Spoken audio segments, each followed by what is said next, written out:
There's a version of this that has happened to almost everybody watching. It's late. You're scrolling. And a thumbnail comes up with some guy standing in front of a wall of humming machines, arms crossed. Caption says something like, "This pays me $400 a day."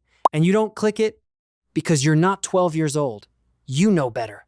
But then 20 minutes later, you're on a mining profitability calculator, typing in your own zip code. I've done that. More than once. First time was 2017 in a Chicago apartment. Most recent time was 4 months ago, on my phone, in a parking lot outside a Costco. I'm 35. I've spent my entire career in finance, and I still do this. Here's what took me way too long to figure out. The calculator isn't lying to you. The math on the screen is fine. It's answering the wrong question. Because a Bitcoin mine is not a Bitcoin business. It's a power business wearing a Bitcoin costume. And once you actually see that, this entire industry snaps into focus, including the strangest part, which is that in 2026, the smartest mine owners in America are quietly getting out of the Bitcoin business without shutting down a single building. Let's go. Start with what a mine actually does, because most people get this wrong in a way that matters financially. You are not finding Bitcoin. There's no digging. You're guessing numbers very fast, over and over, and every 10 minutes the network hands a prize to whoever guessed right. Right now, that prize is 3.125 Bitcoin plus transaction fees, about 144 times a day. So the entire global industry is competing for roughly 450 Bitcoin per day, total. At today's price, that's around $28 million a day, split among every machine on Earth. And that number does not go up because you bought a machine. Your machine doesn't create revenue. It takes a slice of a fixed pie, and every other machine that comes online takes a slice too. So the revenue formula for a mine is embarrassingly simple. Your share of global computing power times the daily prize pool. That's the whole business. The industry has a shorthand for this, and you should learn it, because it's the only number that matters. Hash price. It's what the network pays per unit of computing power per day. Today, it's about $32 per petahash per day. Last October, it was 49.4. In early June of this year, it hit 27.2, which was the low for 2026. Same machines, same electricity, same buildings. Revenue down 35% in 9 months, and not one owner did anything wrong. Let me put a face on that. My friend Wes lives outside Dayton. Great guy. Works in HVAC, which is going to be funny in about 30 seconds. Wes bought 2 used miners in the spring of 2021 and put them in his garage. He calls me, very excited. Calculator says $11 a day each. $22 for the pair, $300 a month for doing nothing. He'd already spent it in his head. 3 things happened that weren't in the spreadsheet. The noise. He described it as a hairdryer having a panic attack, and it never stops. His wife gave it 4 days. The heat. Those machines dumped about 7,000 watts into a 2-car garage in an Ohio July. He's the HVAC guy. He knew what a heat load was. He just didn't think of his own machines as one. And then the electric bill, which is the real lesson. The calculator asked for his rate. He typed in the number off his bill, around 11 cents. It was not 11 cents. 11 was the generation charge. Then there's delivery, distribution, the customer charge, riders, taxes. His actual all-in rate was closer to 17. 6 cents doesn't sound dramatic. It cut his profit to nothing. Then difficulty rose, and it went negative. Wes ran those machines 5 months and lost about $600. He says it was worth it, because that's a cheap tuition for a lesson that costs a lot more at scale. He also says the garage was very warm that winter. Silver lining. Let's do the real arithmetic, because this is the part almost nobody shows you, and it takes 90 seconds. Take an Antminer S21. Popular machine. Around $2,000. It does 200 terahash and pulls 3,550 watts. Revenue. 200 terahash is 0.2 petahash. At $32 per petahash per day, That machine earns $6.40 a day. Now, the cost. 3,550 watts running 24 hours is 85 kilowatt hours a day. That's more electricity than a lot of American households use in a day, from one box the size of a toaster oven. So, 6.4 divided by 85. Your break-even power rate is 7.5 cents per kilowatt hour. That's the whole business right there. 7.5 cents. The average American residential rate is 18.8 cents, and it's climbed about 25% in 4 years. At that rate, that machine loses roughly $9 a day, every day, forever, before you've touched what you paid for it. There is no current generation machine that makes money plugged into a normal wall in a normal American house. None. Not one. I want to be blunt about that, because a lot of content on this topic is not. Now watch what happens when you change one variable. Take the best machine money can buy right now, the hydro-cooled S23. 580 terahash, 9.5 joules per terahash, roughly $9,000 or $10,000, and it needs 3-phase power and an actual plumbing loop, so you're not putting it in a garage. Revenue, about 18.6 a day. Power, 132 kilowatt hours. Break-even rate, 14 cents. Same industry, same day, same Bitcoin price. One machine dies at 7.5 cents. The other survives to 14. That gap is the entire competitive landscape. It's not skill. It's not timing the market.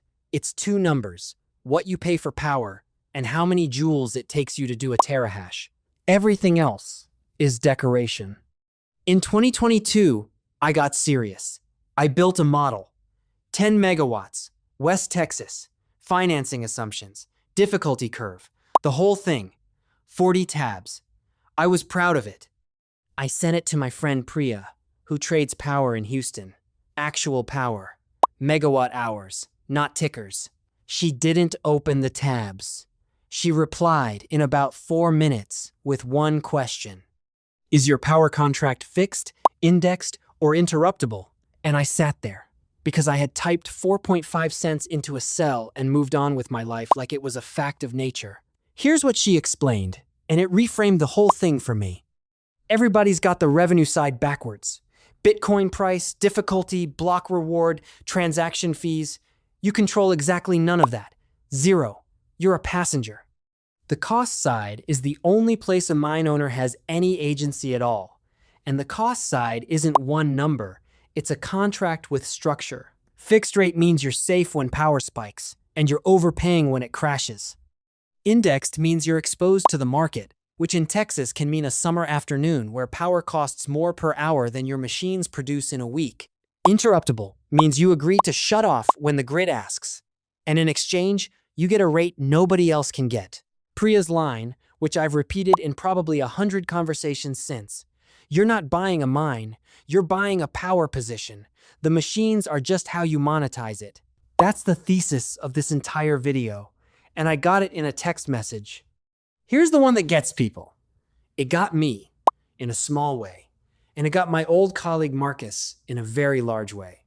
Marcus bought 40 machines in November 2021.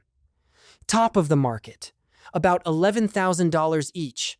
Delivery scheduled for spring. You know how this goes. Bitcoin fell most of the following year. Machine prices fell harder. By the time his order landed, an equivalent machine was going for under $3,000. He hadn't lost money on Bitcoin. He'd lost money on inventory. This is the structural thing about mining that no other business I cover has quite this badly. An ASIC is not equipment. It's an ice cube. A pizza oven from 2016 still makes pizza. A dry cleaning press from 2016 still presses. But a mining machine's value is set entirely by how it compares to whatever shipped this quarter. And every time something more efficient comes out, every older machine on Earth gets marked down against it.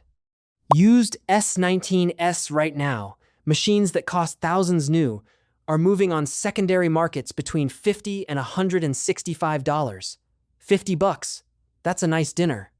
So when you model this, you cannot straight line depreciate over 10 years like it's a delivery van. Serious operators run 3 to 4 years and assume residual value close to scrap. If your model needs year 5 to work, your model doesn't work. If you're not building your own site, the alternative is hosting. You buy the machines, somebody else racks them, powers them, cools them, fixes them. You get a dashboard. Rates run somewhere around 6.5 to 8.5 cents all in, which sounds workable given the math we just did. 2 years ago, a guy named Danny walked me through a hosting deal at a conference in Austin. Very good salesman, genuinely likable, and I want to be fair to him because he never lied about anything. The rate was 6.9 cents, all in. Then I read the contract, which took an afternoon, and here's what all in was doing. The rate could be adjusted with 30 days notice if the facility's underlying power cost moved. So it wasn't a rate, it was an estimate wearing a rate's clothing. There was a one-time infrastructure fee per machine that wasn't in the 6.9. There was a pool fee pass-through, 1 to 2% off the top of revenue, not on the slide.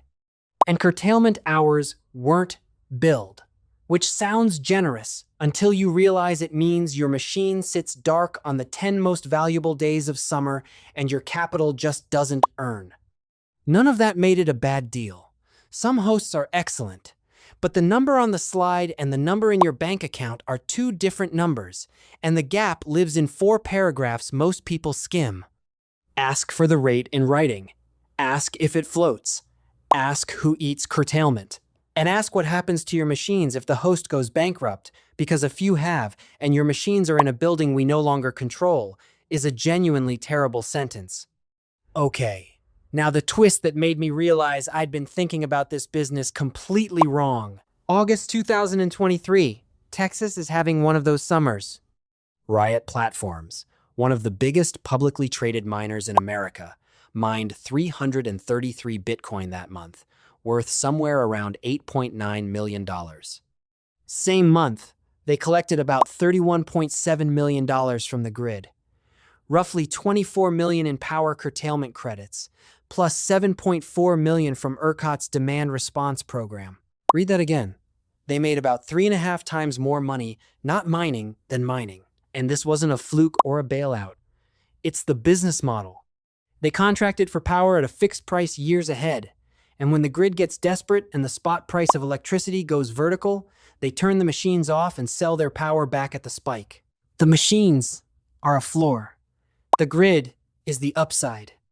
In the first quarter of this year, Riot pulled in $21 million in power credits, and those credits dragged their all-in power cost down to 3 cents a kilowatt hour.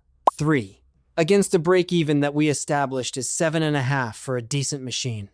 Their cash cost to produce 1 Bitcoin came in around $44,600. Now look at the tape. Bitcoin's trading around $63,000 today, down about 27% this year. At a $44,600 cost, they're fine. Uncomfortable, but fine. At the $55,000 to $70,000, where a lot of smaller operators actually sit, you're producing a product for more than it sells for. That's not a bad quarter. That's a business that doesn't work. And that gap between 3 cents and 7 cents is why this industry consolidates every single cycle. It isn't that the big guys are smarter. They have a better power contract and a phone number at the grid operator. I met Ray at a barbecue place outside Abilene. He's in his 60s, owns land, doesn't own a single mining machine, and has never bought a Bitcoin in his life. What Ray has is 12 acres near a substation with spare capacity and a transmission line running over it. He leased that land to a mining operator. Fixed monthly payment, escalator clause, 20-year term. He has never touched a machine. His tenant has changed twice. 2 of them went broke, he told me. Rent didn't. Ray is the most profitable person in this entire video. Here's what he understood and the operators didn't. The scarce thing was never the hardware. Anybody with a wire transfer can buy hardware. The scarce thing is a place where large amounts of cheap electricity are already physically available, and already is carrying a lot of weight there. Build a new site today, and you get in an interconnection queue. Years in some regions. Then you need transformers and high-voltage switchgear, and the lead times on that gear have been the biggest bottleneck in the industry. Worse than chips, worse than capital. Which means a site that's already energized isn't just valuable, it's close to impossible to replace. Hold that thought, because it's the entire punchline of 2026. Somewhere over the last 18 months, a bunch of people who own mining campuses did some math that changed everything. Roughly, it goes like this. Have has estimated that 10 megawatts of high-end AI GPUs can generate revenue comparable to about 100 megawatts of Bitcoin mining. 10 times the revenue per megawatt, and it's contracted revenue, in dollars, from a customer with a credit rating for 15 years. Versus Bitcoin mining, which pays you in a volatile asset at a rate the network reprices against you every 2 weeks, forever. If you're on a board, that's not a hard call. That's not even a conversation. So look at what happened. Public miners have announced somewhere north of $70 billion in AI and high-performance computing contracts. Core Scientific and CoreWeave signed a deal worth over $10 billion across 12 years. Hut 8 signed a 15-year lease worth nearly $10 billion on a single Texas campus.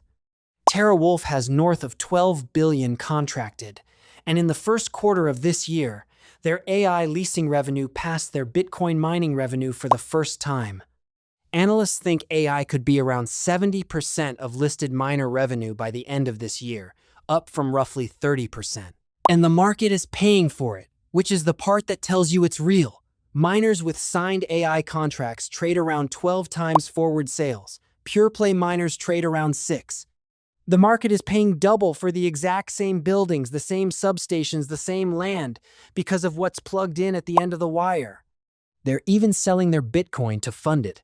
Public miners dumped more than 32,000 coins in a single quarter this year, the largest institutional miner sell-off on record. They sold the product to renovate the factory. Riot's Rockdale campus, the site that earned those 31 million in grid credits back in 2023, there's a leased AMD data center on it now. So here's the thesis, and it's the thing I want you to actually take away. The Bitcoin mine was never the asset. It was the tenant. The asset was always the megawatt.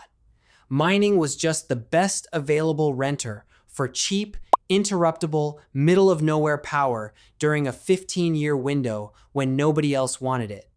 Bitcoin found the stranded energy of the world and put it to work. And that was genuinely useful and honestly kind of beautiful. And then a better tenant showed up. Let me be straight with you, the way I'd be with a friend. If you want exposure to Bitcoin, buy Bitcoin. Boring answer, usually the right one. Mining is a leveraged, operationally intense bet on Bitcoin with vendor risk, execution risk, and a machine that gets worse every quarter while you own it. If your model requires Bitcoin to go up, you don't have a mining thesis. You have a price thesis with extra steps and a repair queue. If you actually want to own a mine, you need to answer 3 questions with real numbers. What is your power rate, and is it locked? Under 5 cents, you have a business. Around 7, you have a job. Above 8, you have a hobby that's on fire. What's your fleet efficiency in joules per terahash? And what's your plan when the next generation ships? Because it will, in about 18 months, and it will make your fleet worth noticeably less on a Tuesday you weren't paying attention. And can you sell your flexibility? Curtailment credits, demand response, ancillary services. That's not a rounding error. For the operators who do it well, that's the margin. That's the whole margin. If you can't answer those 3, you're not buying a mine. You're buying somebody else's exit. And if you can answer them, here's the uncomfortable follow-up you should sit with. If you genuinely have cheap, firm, energized power, the highest value thing to do with it in 2026 might not be mining Bitcoin at all. Ray figured that out without ever learning what a hash is. The thing I keep coming back to is that we all start this story thinking, mining is about computers.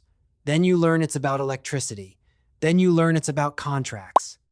And eventually you learn it's about a piece of land near a substation that some guy bought in 1994 for reasons that had nothing to do with any of this. Every business, if you look at it long enough, turns out to be a different business than the one on the sign. The machines make noise. The power makes money. If you want me to take apart the AI data center side of this next, the actual unit economics of a GPU campus, drop a comment, because I've been building that model for a month and it is genuinely wild. Subscribe if you want to see it. And if there's an industry you've always wondered about the real numbers on, tell me. I read all of them. And half the videos on this channel started as somebody's comment. See you in the next one.